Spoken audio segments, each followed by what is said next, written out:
Good afternoon, ladies and gentlemen. My name is Jan Larry, and I want to welcome you to the Truth Zone.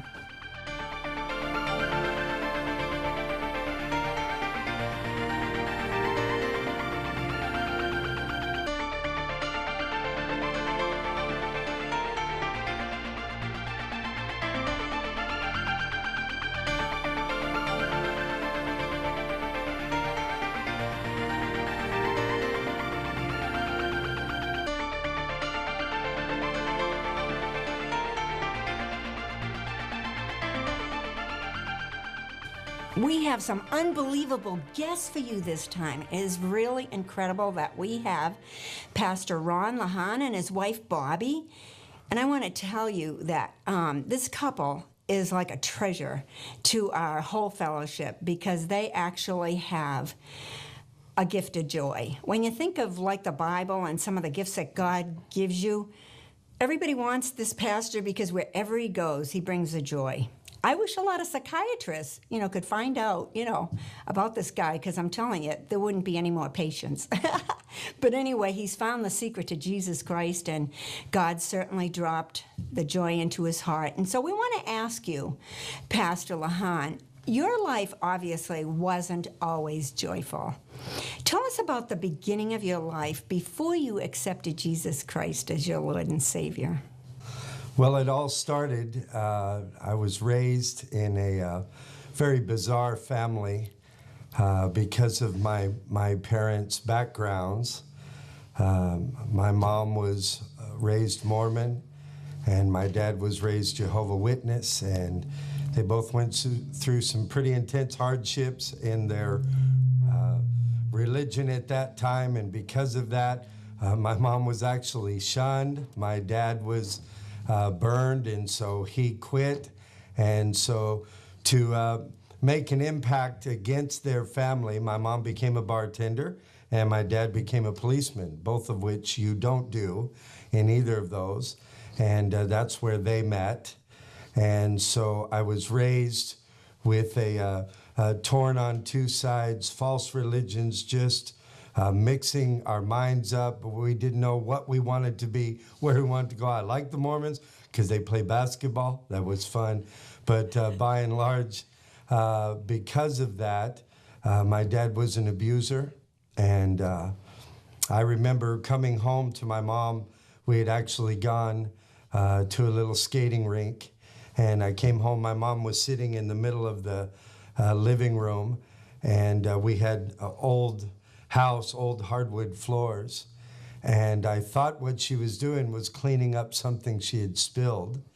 And when we got closer, we noticed she was trying to clean up her own blood. She was sitting in a puddle of her own blood because my dad had tried to stab her with the rat tail comb.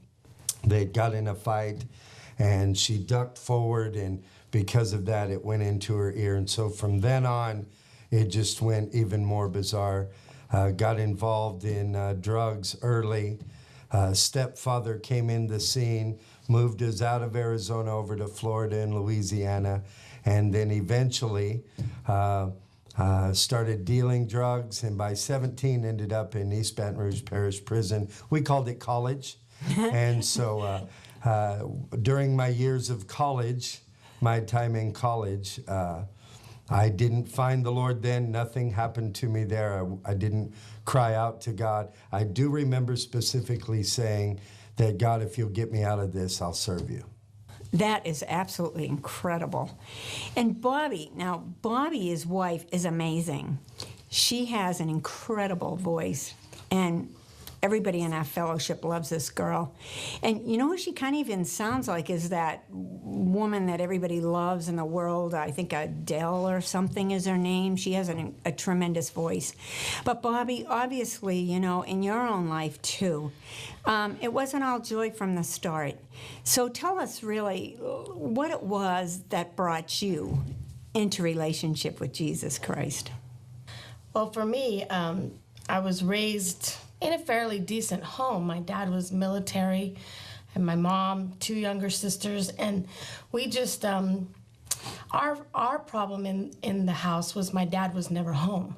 He was always TDY, he was always gone, and I'm pretty independent-minded, always was. And for me, what happened was because my dad was always gone, I didn't have that male role. I didn't have that at all. And so by the time I got into junior high, my dad was finally home for an entire year. But the problem was that now he wanted to be dad.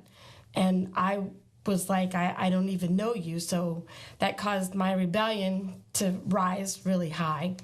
And from there, it was like this war all the time with my dad, because I was trying to get his affection, but it wasn't working. And so what I did in turn was I turned to the first one that actually paid me a lot of attention. And my dad was also, in the military life, alcohol is something that's very prominent. And so it was not uncommon for us to have house parties, and all of them would be around. And it was not uncommon for us to follow around and drink everything that was left from everybody's drinks. That's just what you did. But the problem was the older I got and the more frustrated I got, the more I drank. And so I drank because it kind of made things disappear, so I thought.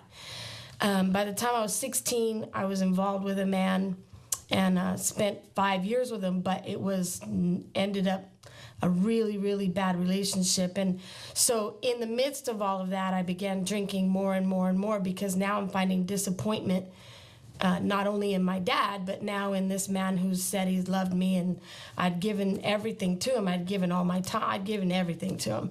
And so by the time I was 21, I was a very, very, very angry woman. You wouldn't have been able to tell it looking at me on the outside, but on the inside, I was tore up. I hated my dad, and then I hated the man I was with for 5 years, and I actually and truly ended up hating myself, because I was doing things that I swore I'd never do. I would never do certain things, and I found myself doing them more almost uncontrollably. Like I couldn't stop, because it would somehow make me numb. And there was a point where I would dream, in my dreams, I would dream that I was at my funeral and nobody came. And I was just inside, I was very lonely, very desperate, and built a lot of walls of resentment and hatred. And then it just got to the point where I just figured, well, you know what? If men are going to all be dogs, then I'm going to treat them like that. And so I was really very, very hateful. I was very hateful. You wouldn't know it, like I said, coming on the scene. But if you stepped just the wrong way, then that was it. And I was going to make sure I burned you before you burned me. And so by the time Jesus found me in the gutter of hatred and despair and loneliness that I was in, it was not pretty at all. I was totally bound in alcohol every day, as much as I could. And I didn't think at that point that I had any hope. It's amazing, Bobby, really, when you think of it, how God has our number. He knows when to reach us and touch our hearts and things like that. So why don't you tell us, really, starting off with you, Bobby, how did God get a hold of your heart, and how did actually the both of you get together? Well, how we got together was actually kind of funny, because I worked at the front desk of a hotel, and Ron was the sound man in a band that was traveling the circuit. And so that's actually how we met. I went into the bar after I got off work, because I had to work 3 to 11 because I was an alcoholic. And so I was like my dad. He was a professional alcoholic. He never jeopardized his career, never jeopardized anything. But from the time he was off to the time he went to work, or if he was ever on leave, he was drunk. And that's pretty much how I was. So got off work, went in, and I see this person standing across the room, and they're bent over the soundboard, and the hair is like really. I thought it was a girl, and then as I came in the room, he stood up, and I was like, oh my gosh, that's a guy, and so that's actually how we met, and. How I ended up getting saved was we hit it off, and in some ways it was kind of a revenge thing, but it backfired on me. And we ended up in Arizona, where he was actually born. And I'd been to a million churches when I was younger. He was talking about Jehovah's Witness and Mormon and all that. Well, for me, when I was growing up, I didn't want to become a Catholic because they had to eat fish, and I didn't like fish, so I was like, I'm not going to go there. And then I didn't know any Mormons when I was growing up, and then Jehovah's Witnesses, the only ones that I knew, couldn't celebrate their birthday or Christmas, and I'm like, oh, that's not happening. So, but I'd gone to a lot of different churches, and I just never heard the truth. I honestly never heard the gospel until I got to Arizona. And I remember going into a concert scene. And I can remember my first impression was, oh my gosh, these people are having so much fun. And people were laughing, and people were, and I'm like, I'm like, you can't have fun in church. But I sat through that concert scene, and I can remember the man that got up to preach at the end of it. It was like he had my number. It's like he knew everything about me. And I honestly went back and forth between really mad at him because I thought he told him everything. And at the same time thinking, oh my gosh, that's so me. How does he know that? Mm-hmm. And at that point, God himself made himself so real to me. I gave my life to him on November 24th, 1984 at 9:10 p.m. I'll never forget it, just simply because it seemed so real. And I got up from that altar, and when it became very real to me was a week later. We were sitting playing cards, and it dawned on me all of a sudden that I hadn't had a drink, and I didn't even think about it. It was like I said that prayer, and I told him, I said, I don't know what that prayer had to do with anything, but whatever it was good, because nothing could make me stop drinking, and I've been free from that for 28 years. That's amazing, Bobby, but that is the deliverance of Jesus Christ. When you give your life to him, he makes all the old brand new. So, Pastor Ron, tell us, how did you, you spent how many years as a Christian, and just how it affected you, salvation? What did God do in your life, and what are you doing now as well? Well, it was 2 days before she got saved. I got saved first, which is the exception to the rule. Usually the women respond first, then the guy trails in however long. But I knew from a long time before then that there was something different, and that God had something different for me, for my life. And I always believed in God. I just didn't know anything about him or how to get to him. So that November 22nd, 1984, at a Thanksgiving dinner the church was hosting, I got a ride home. My sister had invited us. My wife wouldn't go because my girlfriend at the time, on Thanksgiving, you don't go to church. On Thanksgiving, you go get drunk and watch football. Right. And so she got drunk football. I went to a Thanksgiving party or the church dinner. And at that Thanksgiving Day celebration, my sister set me up with two guys. They gave me a ride home, preached to me. I got saved, and that started right then a 28-year process. We've been saved since then. November 22nd is when I gave my life to Jesus, and for 28 years, just phenomenal. I got saved. I had hepatitis type B. I was dying. My liver had swollen. I was jaundiced, and in fact, when we walked in the church that Saturday that she got saved, I was still very weak, very jaundiced.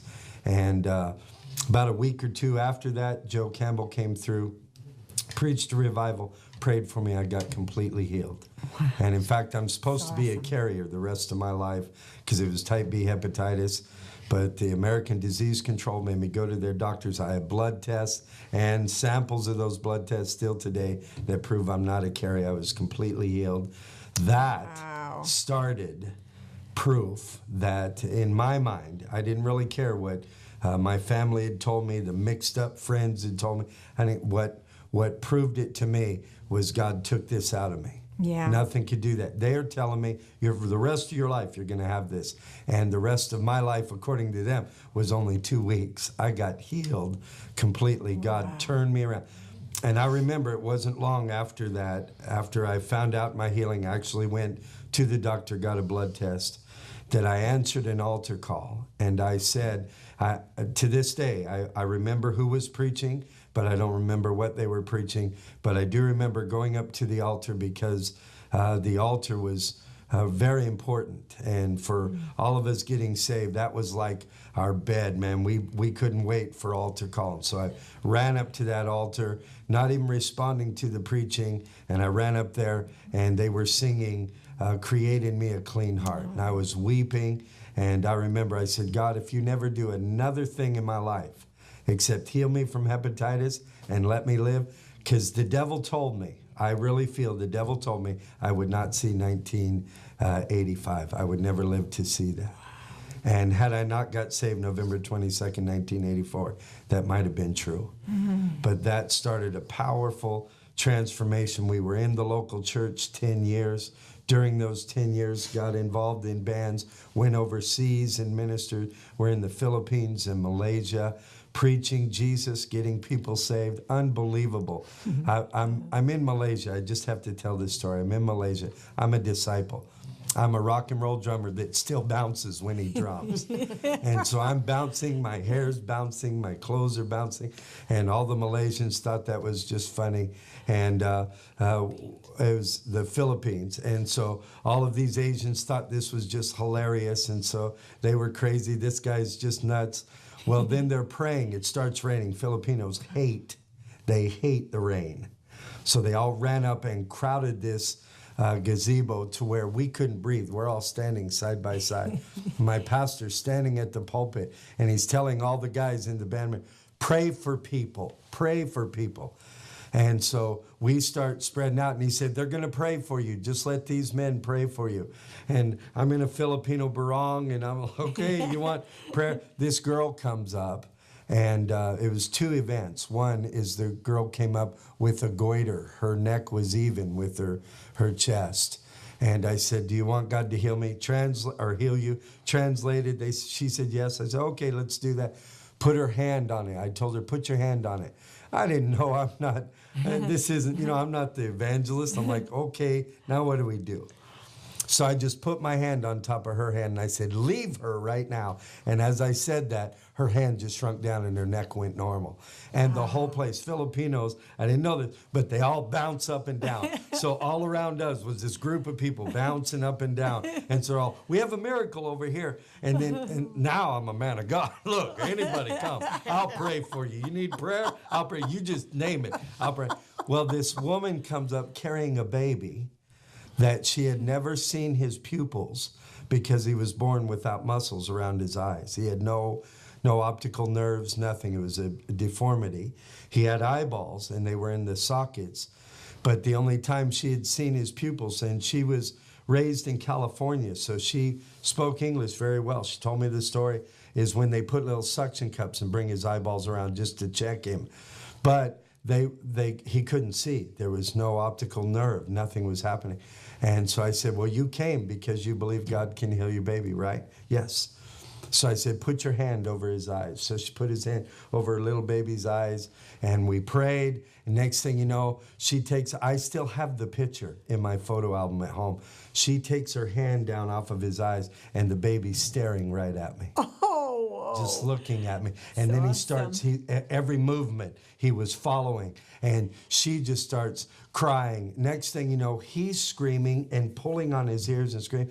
And so it quieted down because everybody's jumping all around. It was just wild. And then this woman, the mother, said, oh, I forgot to tell you, he's never been able to hear as well.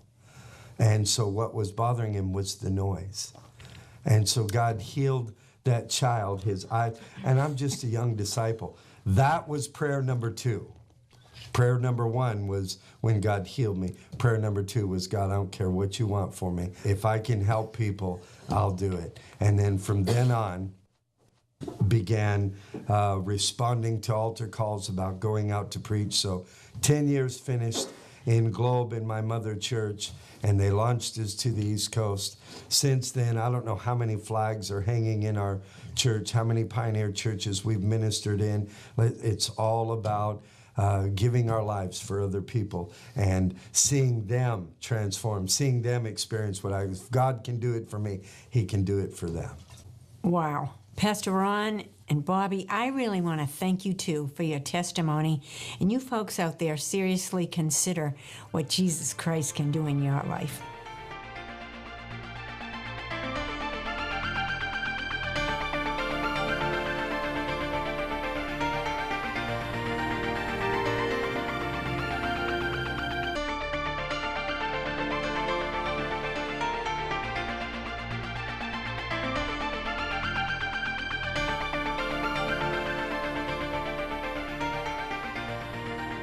And for our second guest, we have Pastor Josh Shapiro and his wife, Deb. And when I think of this couple, I always think of that scripture, too much that there is forgiven, there is much love, because Pastor Josh has quite a testimony. And he is an amazing preacher in our fellowship. He has done a great work for God so far.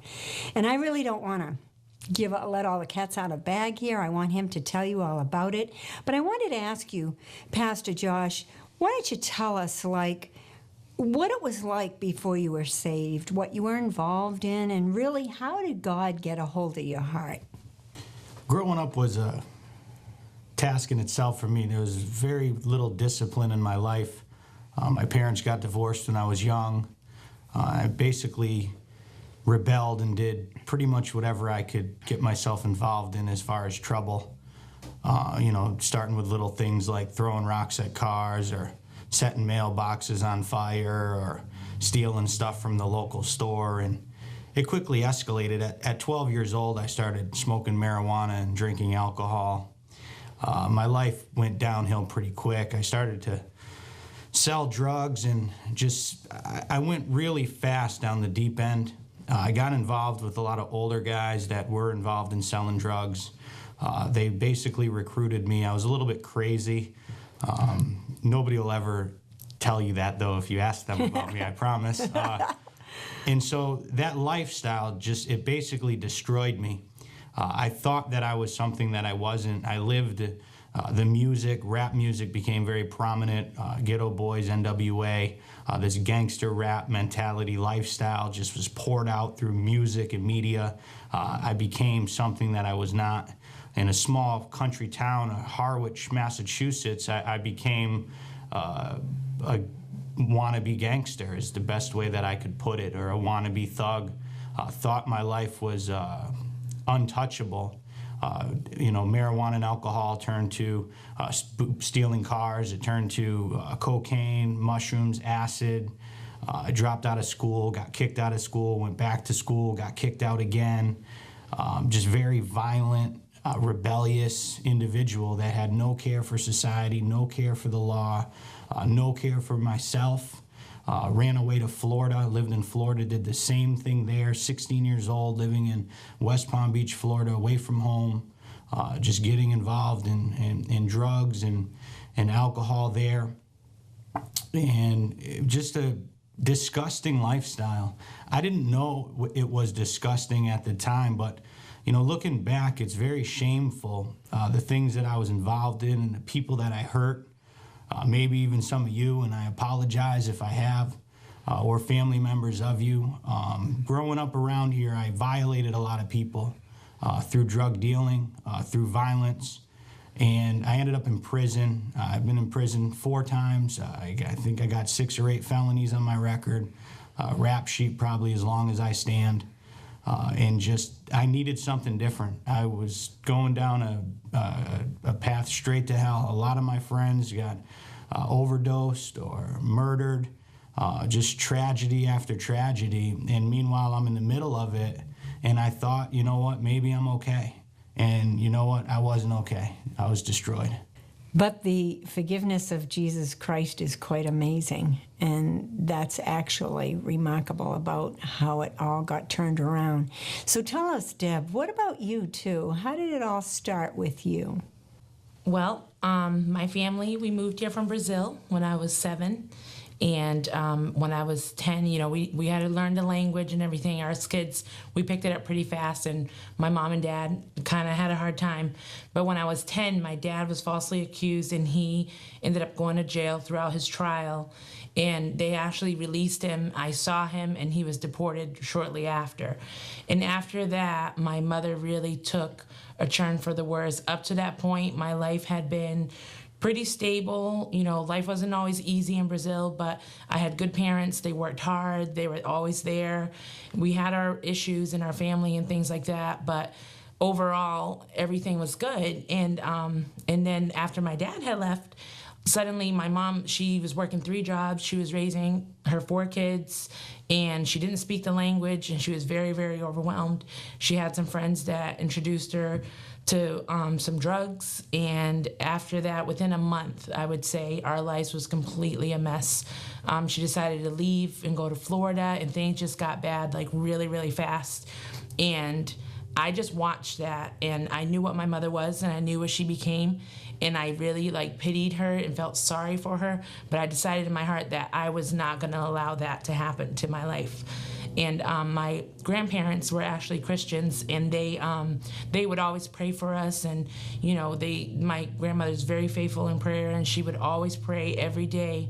She always prayed for her grandchildren, her children, and I believe that those prayers are what spared me, because it would have only been a matter of time that I would have been doing the exact things that I so did not want to be a part of, the exact things that tore apart our family.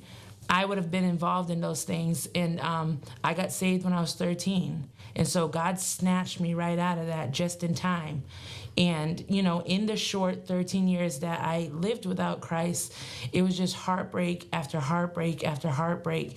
And at the age of 13, I was so overwhelmed that I felt there is no hope for my life. I mean, my life's just started, but yet at 13 years old, I was so broken that I did not have an answer. I did not have a purpose, and I had no hope. I wanted my life to end.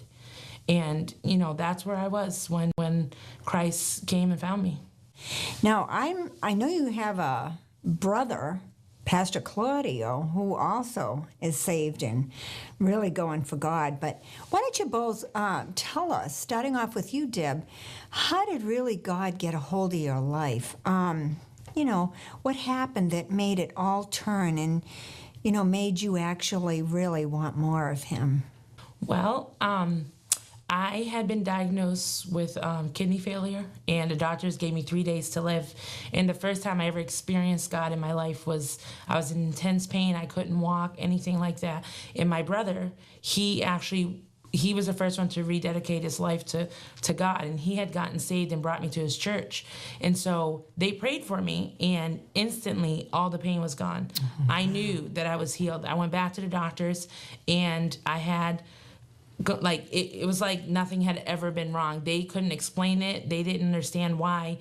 And after looking at my kidneys, they saw that it looked like someone had done surgery, as if a doctor had actually done the surgery. That's how it looked. So it was an amazing testimony for them that God was my physician, and He had been the one that had done surgery. And even at that time, I wasn't a believer, but God did that to reveal Himself to me. And things got worse from there for me, but I knew that I couldn't deny the power of God. And so one day we were living in Florida, and my brother was serving God in Georgia, and I had had enough. And I grabbed my mom's paycheck, and before she used it all on her drugs and things, I bought 3 bus tickets, and I said, I'm going to Georgia, and I'm going to give my life to God. And if that doesn't work, then that's it for me. I have nothing else to turn to. And that's what I did. I left. My mom chose not to come. So at the age of 13, I left home, went to Georgia, and I gave my heart to Christ. And since the moment that I prayed, I found the answers for my life. Not everything was perfect.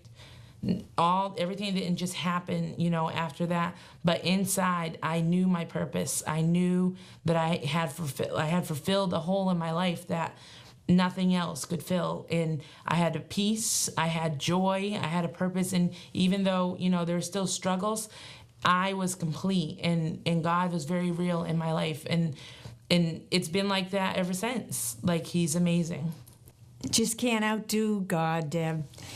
And what about you, Pastor Josh? Why don't you tell us, how was it that God got a hold of your life, which was absolutely amazing? Why don't you tell us about it? The amazing thing for me about a relationship with God was I never did anything halfway. When I used to run on the streets, they actually called me Word because I would do what I said I was going to do.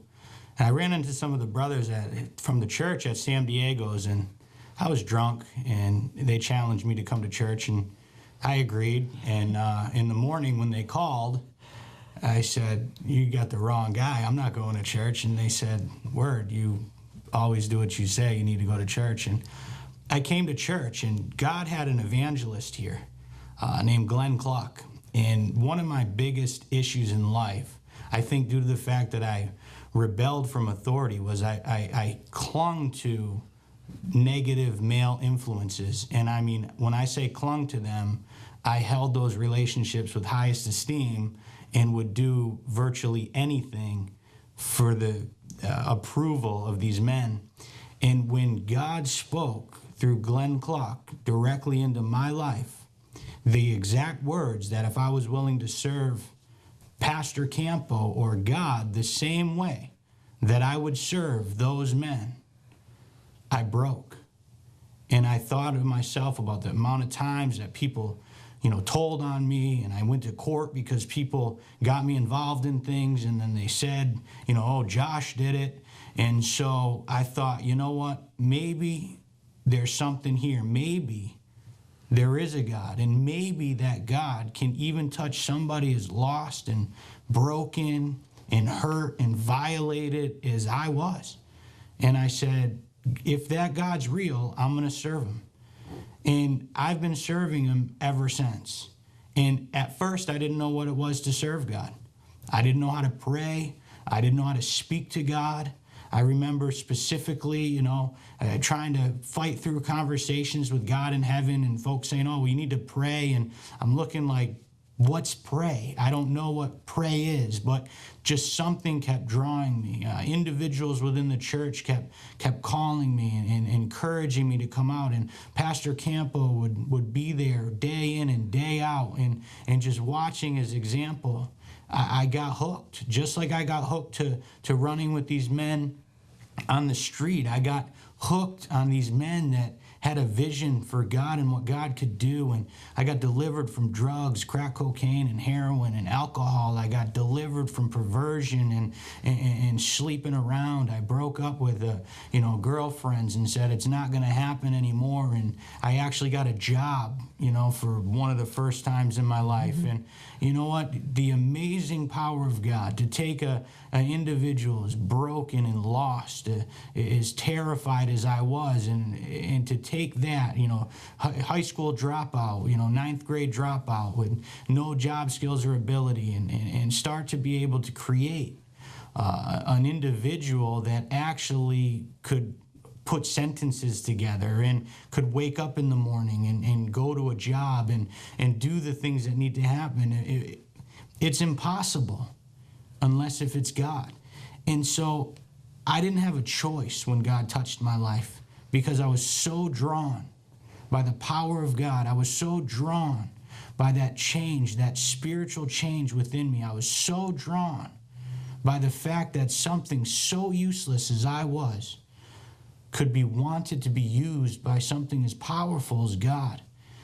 And so as I gave my life to Jesus Christ and continued to serve, he brought the deliverance from the things that were simple, like the alcohol and the drugs. But what he really did was he untied all the bitterness and anger and hatred and remorse and regret within me. And he untied those things, and he allowed me to be free from the bondage of myself and anger from my parents and anger from broken relationships. And, you know, I would say I was saved and sane with the right mind, but Pastor Campo probably would disagree with me. But you know what? Just it's amazing all the things that God done, the way He's brought me, the individuals that have followed out of the wrong path, that are serving God. There would be nothing else that I ever could do in my life, and I'm going to continue on the path of service to God because what He has already done for me in my life.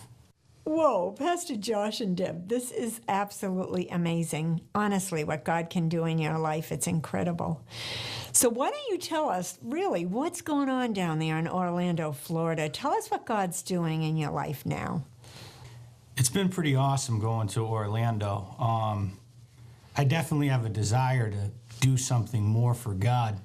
And I have a brain that kind of thinks outside of the box. We've seen some awesome things. We did a watermelon eating contest. It was pretty cool. And about 20 people showed up. I think 10, 12 people gave their life to Jesus. We're hitting the streets a lot. And that's not something that I'm not used to. So we get into it. I mean, we're meeting with people. We're touching them where they're hurt. We're praying with them. We're doing a lot of activities outside of the church, really striving to see people touched. We've seen some notable miracles. We saw one woman, she had a paralysis of her neck. The woman didn't even speak a lick of English. I don't speak a lick of Spanish, but God healed her through my English prayer, 100%. It was a wonderful, wonderful testimony. We saw a gentleman healed from hepatitis A and B. We saw a gentleman healed from issues with his shoulders. He had screws in his shoulders. We're seeing people that put the pills down, leave them down, which is pretty powerful. A lot of people stopping drinking alcohol. God's putting me in the place to touch individuals just like I was. And that's pretty cool, because if somebody reached out to me earlier, how much more could I have done for God than I've done now? And so I'm hoping that I can be that one that will reach an individual's life, that can reach somebody. And so Orlando, Florida is, it's amazing the difference in people. There's people that are very well off, probably some of the wealthiest people in the world, and also some of the poorest people, a lot of immigrants. And so it's very diverse, but it's very awesome to see everything that God's doing there. Our first year we had 8 revivals. The longest one was 6 days. God's drawing people just to hear the word of God. And that God can use somebody, 9th grade dropout, with no, university degree, just a heart that wants to see people touched, and then see people touched through a testimony of a changed life and spiritual impartation from a little place on Cape Cod is pretty amazing, especially in the big scheme of things. When you put Cape Cod up against Orlando, it doesn't even compare. I mean, Orange County, the county that we pastor, is over 2 million people. Not the place where we are, but the county in a whole. Barnstable County here on Cape Cod is probably 60, maybe, I'm not sure. But so it's pretty awesome what God's doing. We're very excited. So thank you so much, Pastor Josh and Deb, for coming and sharing your testimonies. They are amazing what God has done in your lives. I really, pray God blesses you and your 4 wonderful children. Deb's an awesome mom. She's such a blessing. And God be with you as you go back to Orlando, Florida. And I hope you reap a great harvest. And want to thank you folks for watching The Truth Zone. And I hope you tune in next week. God bless.